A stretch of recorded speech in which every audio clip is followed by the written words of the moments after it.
في القلب مشاعر أخفيها قد أشرقت الشمس عليها عن خطط لم أعبأ فيها ستكون بأيامي فرقا فحياتي قبل الحلقات.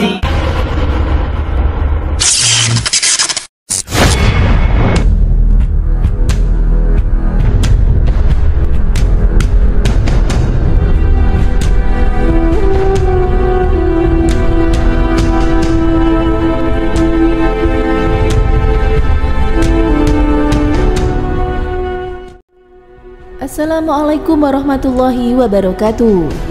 Apa kabar sahabat Amirul Mukminin? Semoga semua dalam lindungan Allah Subhanahu wa Ta'ala. Sebagian kita mungkin belum akrab dengan nama Abdullah Zulbizadain. Namun setelah mengetahui kisahnya, yang tumbuh adalah kekaguman.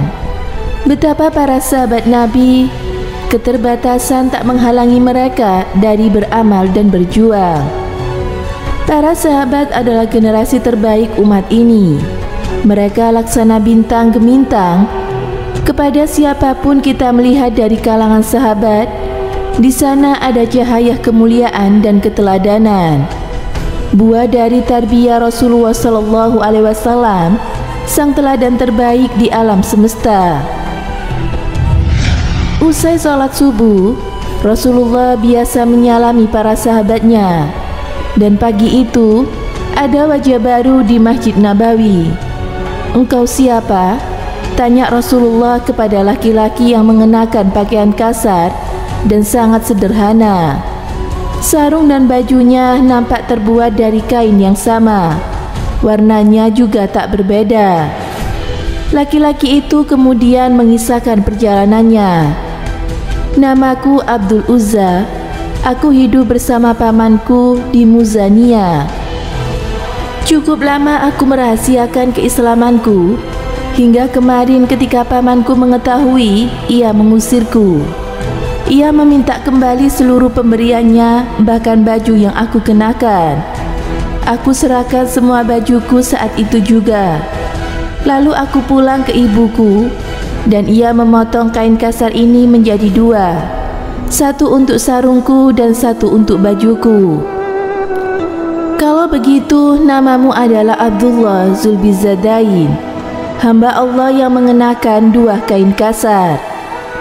Hari berganti hari, waktu berjalan cepat, hingga tahun pun berganti. Abdullah Zulbizadain senantiasa bersemangat mengamalkan dan memperjuangkan Islam. Keterbatasan tak menghalanginya untuk membersamai Rasulullah SAW. Bersama beberapa sahabat lain, ia menjadi ahlul sufa, tinggal di Masjid Nabawi karena tak punya rumah. Namun justru dengan cara itulah Abdullah Zulbizadain lebih dekat kepada Rasulullah SAW dan memiliki lebih banyak kesempatan untuk belajar kepada beliau tentang agama ini. Keterbatasan ekonomi juga tak menyurutkan semangat jihad Abdullah Zulbizadain. Dalam setiap kesempatan jihad, ia menginginkan syahid fisabilillah. Syahid di jalan Allah adalah cita-cita tertingginya. Persis slogan para mujahidin.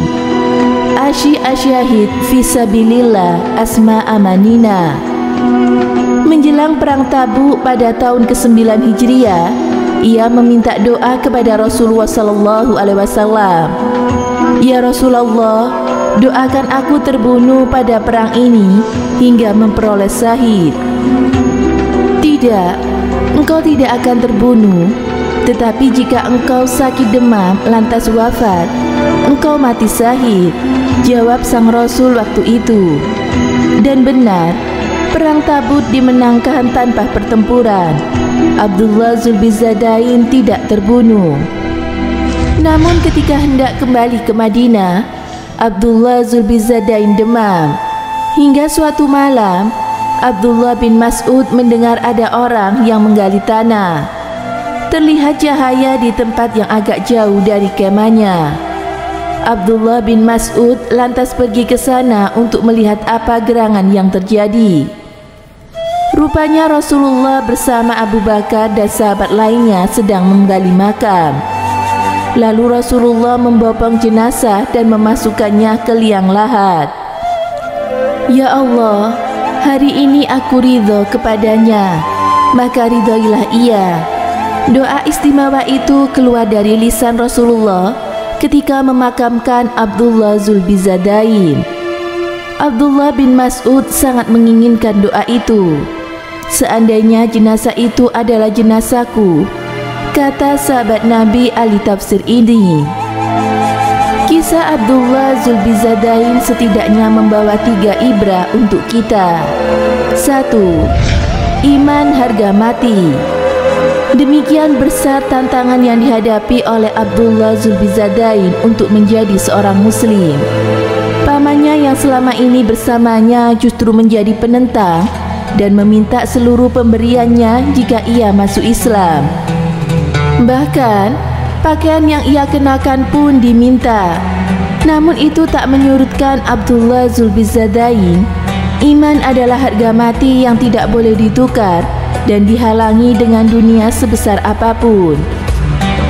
Banyak sahabat lain yang mendapatkan hambatan serupa. Misalnya saja Mus'ab bin Umair saat masuk Islam dibaikot oleh ibunya. Seluruh pemberiannya diembargo, bahkan ia disekap. Namun Mus'ab bin Umair memenangkan iman. Sa'ad bin Abi Waqqas pun saat ibunya tahu ia masuk Islam, sang ibu menentang dengan aksi mogok makan.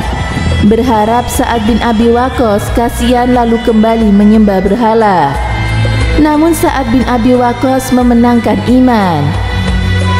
Mungkin ujian yang kita hadapi tak seberat mereka. Namun apapun ujian itu, iman tak boleh goyah. Jangan sampai mati kecuali dalam kondisi Islam. Wahai orang-orang yang beriman, bertakwalah kepada Allah dengan sebenar-benarnya takwa, dan janganlah kamu mati kecuali dalam kondisi muslim. Al-Quran Surat Ali Imran ayat 102. Keterbatasan tidak menghalangi perjuangan. Abdullah Zulbizadain memiliki banyak keterbatasan. Ia tidak punya rumah, bahkan pakaiannya hanya kain kasar yang dipotong menjadi sarung dan baju. Namun itu tidak menghalangi dari perjuangan, tidak menghalanginya dari beramal terbaik untuk Islam. Banyak sahabat lain yang memiliki keterbatasan. Abu Ayyub Al-Ansari misalnya, kakinya cacat namun ia memiliki semangat yang membara untuk berjihad hingga syahid dan makamnya di dekat Konstantinopel. Keterbatasan tidak menghalangi para sahabat dari perjuangan. Seharusnya juga tidak menghalangi kita. Justru dengan berjuang, dengan menolong agama Allah, Allah akan memberikan pertolongannya kepada kita. Hai orang-orang yang beriman, jika kalian menolong agama Allah, niscaya Allah akan menolong kalian dan meneguhkan kedudukan kalian. Al-Quran Surat Muhammad ayat 7. Orientasi akhirat. Para sahabat menjadikan akhirat sebagai orientasi tertinggi. Cita-citanya adalah akhirat. Itu yang dimiliki Abdullah Zulbizadain, sehingga bergegas menyambut seruan jihad. Itu yang membuatnya meminta Rasulullah mendoakan agar ia syahid.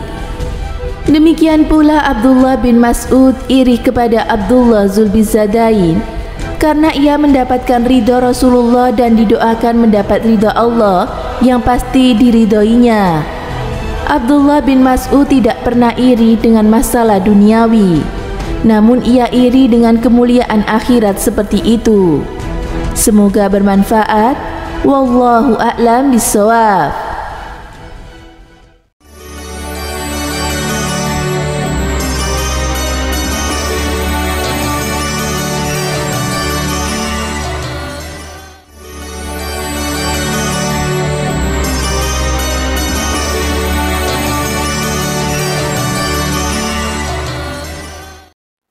Assalamualaikum Assalamualaikum warahmatullahi wabarakatuh. Pemirsa Amirul Mukminin yang dirahmati Allah Subhanahu wa taala. Abdullah Zulbijadain memiliki nama asli Abdul Usa Al-Masani. Beliau adalah seorang yatim dari keluarga tak mampu, sebuah keluarga Masaniyah yang terletak di antara Mekah dan Madinah. Kemudian namanya diubah oleh Rasulullah menjadi Abdullah Zulbijadain yang memiliki arti memiliki dua potong kain. Sebuah nama pemberian dari Rasulullah SAW. Setelah menyatakan keislamannya di hadapan Rasulullah, ia tidak pulang ke kaumnya. Ia lebih memilih belajar dan mengikuti sahabat Nabi dalam belajar agama Islam langsung kepada Rasulullah di Masjid Nabawi. Abdullah Zulbijadain beliau tinggal di Sufah, yakni area Masjid Nabawi yang diperuntukkan untuk orang-orang yang tidak mempunyai tempat tinggal dan miskin. Abdullah bin Zulbijadain memiliki semangat dan jihad yang tinggi dalam memperjuangkan agama Allah. Tetapi beliau meminta doa agar mati syahid, tapi beliau tidak mati dalam peperangan. Setelah pulang dari Tabuk, beliau sakit demam dan akhirnya wafat. Rasulullah SAW sendiri yang menguburkan jenazahnya secara langsung. Banyak para sahabat yang ingin menjadi Zulbijadain yang jenazahnya dikuburkan Rasulullah SAW. Rahimakumullah, Abdullah bin Zulbijadain. Wassalamualaikum warahmatullahi wabarakatuh.